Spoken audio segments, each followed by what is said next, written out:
Okay, it's really worth noting here that I'm actually narrating this post doing it, so I'm doing the narration after having actually done it. The reason for which is I kind of want to be able to reflect as I'm doing notes on what I'm doing and why I'm doing it. I was going to film that during the notes just all at once so you were hearing what I was actually thinking at the time, but I think this way will be as useful. I'm hoping it's going to be more useful because I can really overlay what I'm thinking and describing why I'm doing it in a bit more of a calm and measured fashion instead of kind of trying to do two things at once. Now, this is a long video. There's going to be some of you who get a great deal from it, some of you who will get not really much from it at all, but I think for those of you, especially if you struggle to take notes, you struggle to learn how to remember things, and you're not quite sure what the purpose of some of the stuff is that we cover and that we do, and how I've gone about doing it. I think it will be helpful for you to hear it. It's certainly helpful for me to say it, and you'll get a little bit of an insight into at least how I would take notes from kind of years and years of practice, really. And it is the system that I use might not be the system that you like to use, but especially if you've got a bit of a scatty brain and that you get worried and anxious when you're coming up to an exam, this is how I would take notes throughout the year, and try and keep up with them. It's always very hard to keep up with notes throughout the year, and you will go through phases of wanting to do lots of work and wanting to do no work at all, and it's perfectly normal to go through those kind of peaks and troughs of those feelings. It's always important to never let it go too long before you pick the baton up again. If you let more than a couple of days pass between trying to get your head into something, you will find it much harder the longer you leave it. Basically a higher activation energy. This is actually 3 separate bouts of me making notes, and that's important to mention too, because I got tired and bored, and as soon as you get tired and bored, I would say it's probably time to stop and do something else for a little bit. Like, for example, I had a walk between sessions of doing notes, and when I came back, the first one was actually a full hour long, and then I had a little bit of a break from it. Then I came back, I managed to do half an hour without getting bored, and then I did another half hour without getting bored. And the reason I got to the end of the last one was because I really felt like if I just focused for a little bit longer, I could get there. So without too much further ado, let's actually see what I did.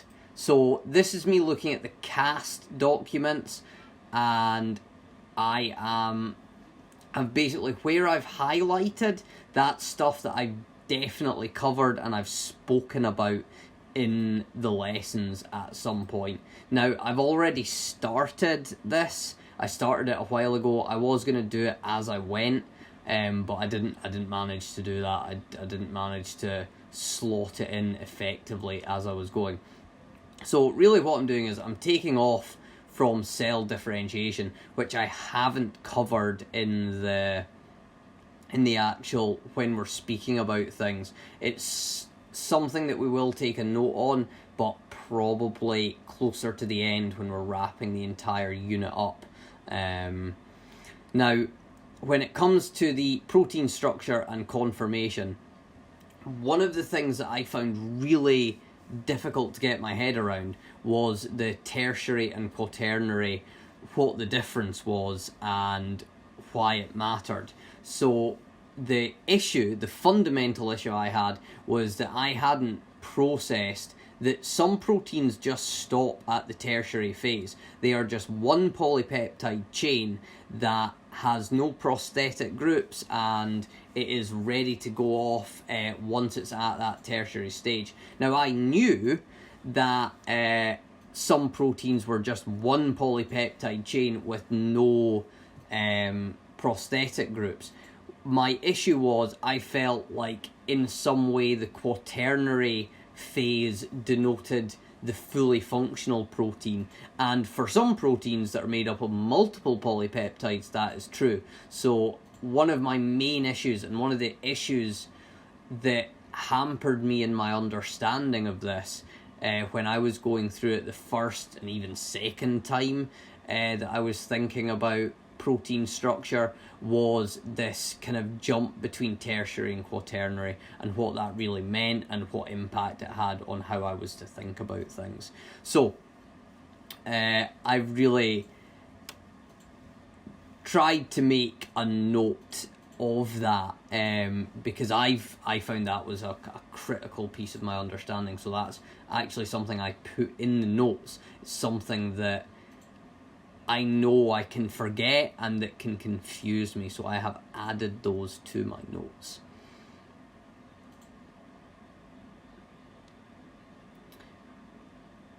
This word conformation and shape is really synonymous. We should probably use conformation at advanced higher, but the word shape, in my mind, brings up a much more clear picture of what we're actually talking about. And that really is just what it is. That conformation is the shape that it takes up in three-dimensional space. That shape and charge, just as I've said, that relays the function. Like, whatever the shape and charge of it is, that is what tells you what job it's going to do, and its job is completely dependent on that. Now, this next little bit where I've said conformation changes may activate a protein, this is going to come into play later on with our ligands and our positive and negative modulators. And I might, on the second or third revisit of my notes, I might actually make that link together. So I might put in a wee asterisk and link that to the next bit, so I can kind of pull those ideas into my head. I've used the word zymogen. I think I'm going to come back and maybe even change those notes so I know what a zymogen is, which is an inactive protein. Now, I've used that word because I want to really add it to my dictionary, my lexicon, my vocabulary. I want to be able to use that word, and so I try and use it when I can. If you don't use the fancy words in practice, you won't be able to use them when you really want to use them. And it is good, once again, it's really good to have the simple words like shape that speak to a lot of your brain, and the more complicated words side by side. So, this is me having gone back to the SQA notes, and I am reading through them. I'm trying to make sure that I've definitely said it in a way that is going to pick up marks, that I'm getting the nomenclature the way that they want it to be said correct. I'm checking that, but I'm also putting it into words that are mine. And this is going to be a major issue. I'm really going from someone else's short notes to my own short notes, and you're then going to use my short notes to make your own notes. What I would say is going back to the SQA documents and reading them is going to be really helpful, because that's really your primary source for getting this information. It's my job to, as best I can, deliver that information and talk about it in a way that's accessible and build up that understanding, but it doesn't mean that you shouldn't be going back and accessing the original stuff. And the more that you do that, the better you will get at using their language. And that does seem to be a major factor in how people at least drop marks, is that they have said something pretty spot on, but they haven't used the wording that really nails it in their eyes. And what they're wanting to do is essentially get closer and closer to the mechanization of scoring an exam, so it's easier for the examiner. The examiner has to use less and less brain power to give a mark, because the more brain power you ask a marker to use, the more chances that you are going to get discrepancy between marking, and that causes an issue for both the markers and the SQA, making it so that one marker isn't being too light, one marker being too heavy on you. So this is why this nomenclature, the way it's said, is so important. What I would say is it's not actually important for your understanding and your visualization, and it can hamper that. It's worth probably at this point pointing out that I believe quite strongly that there is exam technique, and there are ways to massively increase the probability of you scoring as best you can. However, there is also a lot to be said for your genuine ability to imagine what's going on, and to imagine that both visually and with really simple language, because that simple language will connect with more parts of your brain. There will be more connections in your brain for the word shape than conformation, and that's really important, because you're trying to use different parts of your brain to really build a holistic picture of what's going on. So at this point, I am referencing where I have said things, and this is really quite important. If you look at the moment to the top line, so the size of the proteome is larger than the genome, I've referenced both where I've said it, and I've got what I would like to read further on this, and I've also got a link to something that I'm going to put in later. So I'm going to put in the 1*C prosthetic groups. I'm going to write about that in my notes later. I already know that. However, when you're reading through your notes, it is a good thing to try and link things yourself. And that way you'll build up a much better overall picture of what's going on. And the more you read a set of the notes, the more it'll be embedded. But you absolutely must change them in some way. You must be a participant in how these notes are created, which is what worries me about producing notes sometimes to just hand out, is that a lot of times people will feel secure and safe that they have notes, but they won't go back and they won't alter them.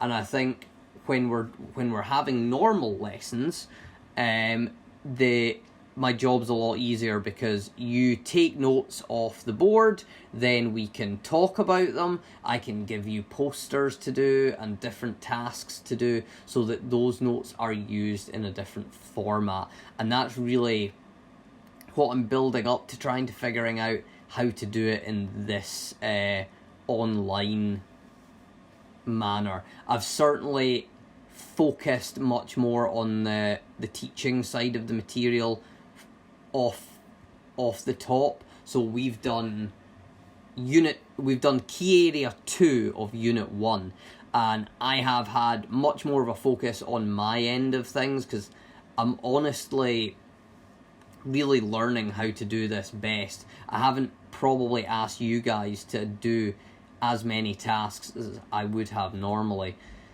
That being said, I think it's been it's definitely been useful for me to get feedback from you guys, and I'm trying as best I can to front end the writing on the A4 paper, which you guys can convert into actual notes for yourself. And then this is actually a secondary set of notes that is really what I would use for revision material.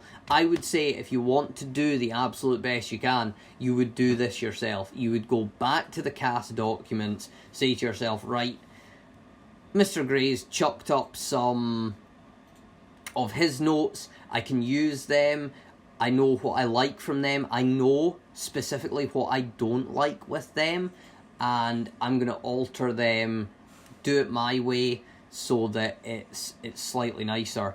It's worth saying as well, I would probably look at these notes and at some stage do a mind map, link them to a mind map, and it is all about accessibility to the information and having processed the information myself. Those are some really important things. Right, what I'm going to do now is I am going to skip ahead to a little bit of the notes where I am doing something that I actually want to talk about again, instead of trying to narrate the next 2 hours of you watching me type. So I'm going to skip and we'll see what good bits we can find. Okay, so with this next section, I've just quickly flipped back to the primary document, and really what I'm reading is the prosthetic group section, and what I want to do in my head is link that prosthetic group with the idea that this is a post-translational modification and we are altering the polypeptide chain once it's been synthesized at the ribosome. So I'm really wanting to be able to flow through this entire thing, and I'm wanting to be able to link these things in my notes, so when I'm coming back to my notes and reading them, I can kind of move back and forth between the two. So just once again, really simple title for it that I can find if I'm needing to think about something, and a really simple note written in my own words. That is really important, and it'll include in brackets little caveats, so that whenever I'm reading it I can remind myself of what I actually mean in how I've said it. It's really important you think about all the things that you may forget when you're taking notes for the first time, because remember, it'll be a year until you actually need to deal with an exam, and so any issues that you've had in your understanding of it, they should be in the notes, and that will really help you quickly get back to the point where your understanding is at its fullest, because that's really the game. The game is to get really good at it and to get back there at the exam. So what I've done there is I've linked it to the post-translational modification, and I've got a little link in my notes, so if I want to go back to that, I can see it, read both of them, know that there's a link there, and I'm even adding this into the note. Just to make that as clear as I can in my head.